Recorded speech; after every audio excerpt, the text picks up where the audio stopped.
welcome back, by the way. Well, thank you. Good morning.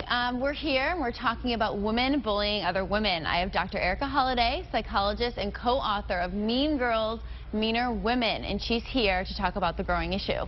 Good morning. Good morning. So, I mean, I've definitely had experience with this. I mean, I know we're going to talk a little bit about reality shows and how we see women on TV being cruel to each other. And I mean, I think I've experienced this. I was on a show, and there was a time where I didn't get along with the other girls, and that was sort of played out on TV. Right. And I never really realized how I looked and what I was doing until I was able to look in on it with the rest of the world and sort of see what I was doing and how my behavior was. And I feel like I was really lucky in that sense, that I got to sort of look from an outside perspective in on my behavior. Right, and that's something that a lot of women don't get to do.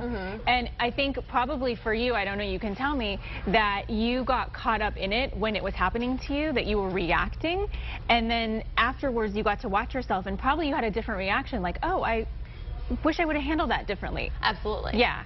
So I think there's something that women can learn from your experience and what you're saying right now, in that to not get caught up in the emotion, in their emotions, and to kind of think, okay, how do I want to act? Do I want to act with integrity, or do I want to get sucked into this?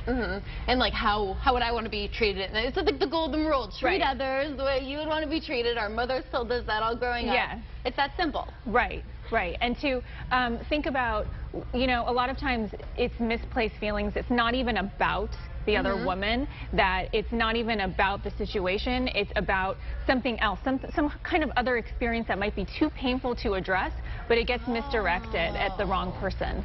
That makes a lot of sense. Yeah. I mean, because we're not like mean people, innately mean women. Of course, no. There's something else there. So we see this a lot, like we were saying, in reality shows. So I guess let's actually take a look at a clip from, I think, the Desperate Housewives?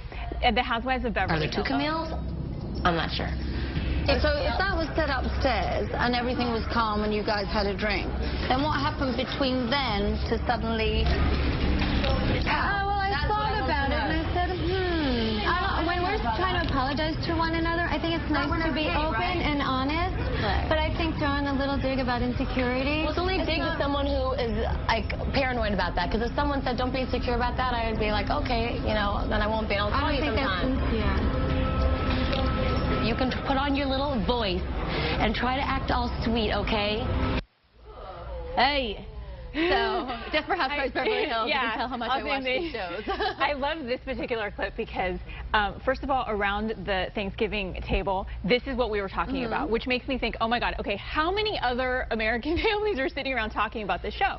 And with this particular clip, Camille and Kyle had already talked about their issue and resolved it and said, okay, we're cool, we're friends, everything is great. And then they go back down to the restaurant and they start this fight. And my feeling is, I don't know them, but it seems like, you know, Camille might, you know, her husband is about to leave her. Maybe she suspects that he's having an affair. And so she could be misplacing her anger onto Kyle, that it has nothing to do with Kyle, but she's taking it out on her. I could definitely see that. And it seems also that, you know, it's a lot of these sort of fights seem to be defending yourself. Like a woman will be defending herself, therefore she like says something bad about another woman. Right. Is that common? Yeah, and I think, you know, it's different. A lot of times you see with men, they say what they need to say, they're over, they're done with it, they move on, they're fine. With women, we hold on to it, just like with this particular segment. Camille held on to it, she couldn't let it go, and I think that's a lot of what we see with a lot of women, that we just can't let it go.